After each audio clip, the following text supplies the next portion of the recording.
Dans les sociétés capitalistes, le marché est une institution centrale.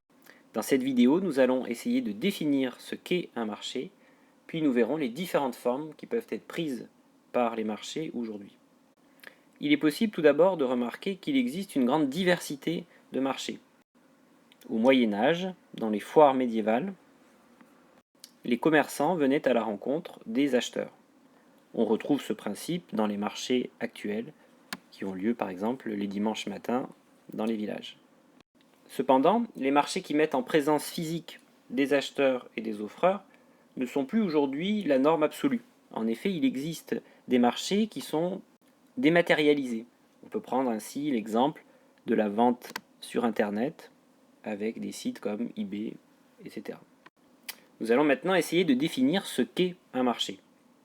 La définition la plus générale que l'on puisse donner du marché est que c'est un lieu de rencontre entre une offre et une demande.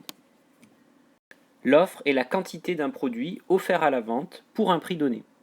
La demande renvoie à la quantité de produits demandés par les acheteurs pour un prix donné.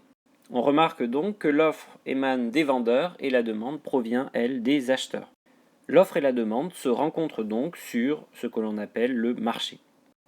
On peut remarquer que les demandeurs et les offreurs ont des intérêts opposés. Les demandeurs souhaitent acheter au prix le plus faible possible pour pouvoir satisfaire un besoin. Les vendeurs souhaitent vendre au prix le plus élevé pour pouvoir faire du profit. La rencontre entre l'offre et la demande permet de déterminer un prix d'équilibre qui va correspondre au prix de vente du produit. Nous verrons dans une prochaine vidéo comment ce prix d'équilibre est déterminé par la rencontre entre l'offre et la demande. On peut remarquer qu'il existe une grande diversité de produits vendus sur les marchés. En effet, on peut remarquer par exemple des marchés de biens et de services, mais également des marchés de capitaux, sur lesquels sont vendus des capitaux.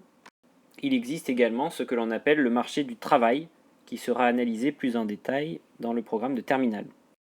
Sur le marché du travail, la demande de travail émane des entreprises qui souhaitent acheter du travail, et donc les personnes qui recherchent un emploi sont des offreurs de travail.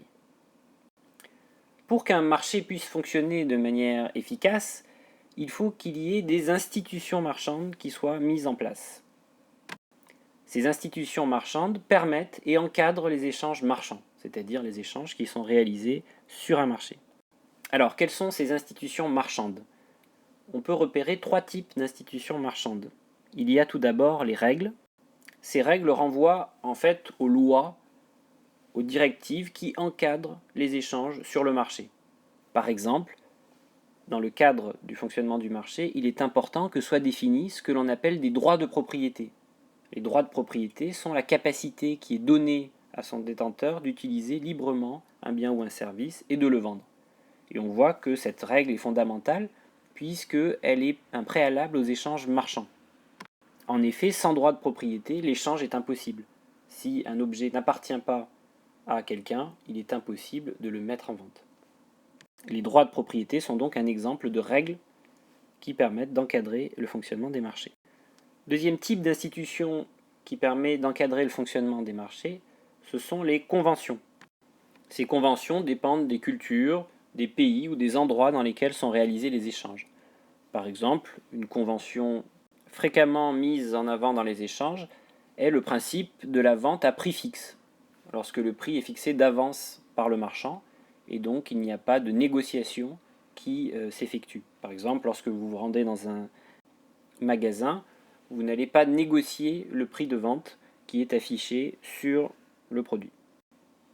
La vente à prix fixe est donc une convention marchande, c'est-à-dire un accord implicite entre les individus et qui permet l'échange. Le dernier type d'institution marchande que l'on peut mettre en évidence renvoie aux organismes qui régulent et qui encadrent les échanges marchands. Il existe une grande diversité d'organismes qui encadrent les échanges marchands. Nous pouvons prendre l'exemple d'un organisme en particulier, l'ARJEL, qui est une autorité de régulation des jeux en ligne. L'objectif de l'ARJEL est par exemple de protéger les mineurs et les joueurs pathologiques face au phénomène de jeu.